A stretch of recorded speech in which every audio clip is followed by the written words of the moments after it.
I never realized I drew so many space guns.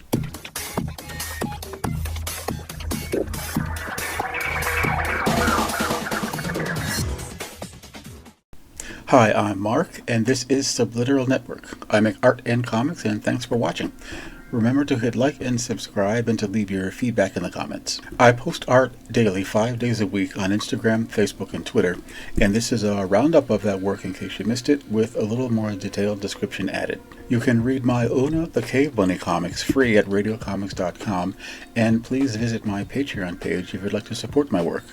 All these links are in my description and bio, and please watch till the end so you don't miss anything.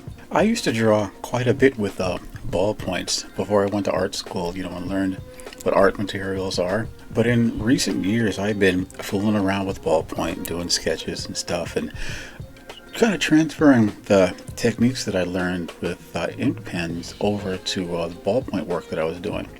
So I started getting pretty kind of sophisticated sort of with it, because I was taking ballpoint seriously as an art thing to draw with. So I mean, these ballpoint pens, I just find them on the street or stuck behind a car cushion and stuff, and they just really kind of free me up a lot.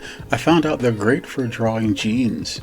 Getting that kind of that feel of a denim texture or some kind of rougher and thicker cloth texture. I love drawing and designing space guns, and I've done a bunch over the years. So at this point, I've just decided to collect a bunch of the ones that I like the best onto one picture or like handy reference, because sometimes I design them and they come out nice, and then I kind of never look back. But now I'm going to look back and probably start reusing the best of these. Some are better than others, some I like better than others, and some I like a whole lot. And this is about time I just started collecting them. So I'll usually start out by sketching or drawing out a side plan, which gives me a lot of the details and look that I want. And then I'll draw other views of it. You can see some of them are 3/4 view, some of them are bottom views.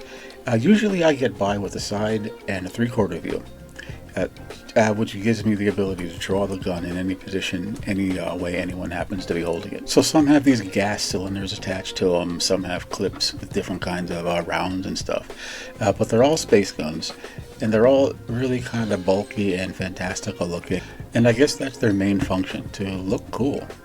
Here's the finish of a Catwoman drawing on tone tan paper that I've been kind of working and previewing and showing work in progress pictures for a while now.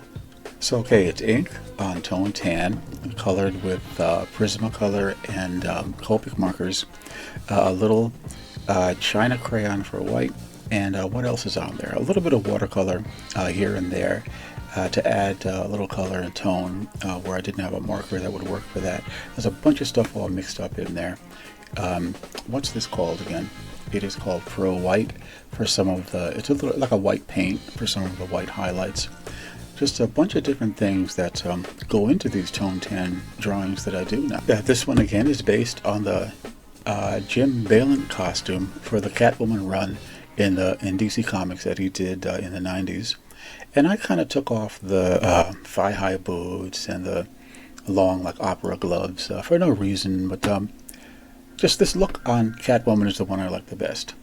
Plain bodysuit, ears, and the tail. I like the idea that she's never really going to catch on. That Batman always knows what she's up to.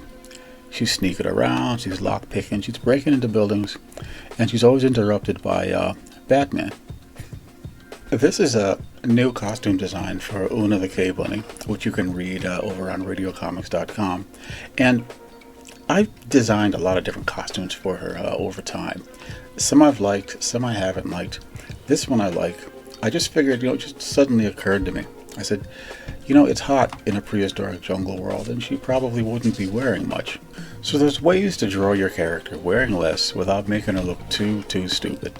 I mean, there's always going to be a certain suspension of disbelief when you're drawing skimpy costumes like this. But, after trial and error, you come up with ways to make it work without making it not work. You eliminate the stuff that doesn't work, keep the stuff that does work, and then recombine that with more stuff, and eventually you reach a level where everything works. So at this point, I've eliminated Una's arm and leg coverings, and just sort of maybe plunged her neckline down a little bit and raised up the hemline a little bit, and voila, instantly more skin.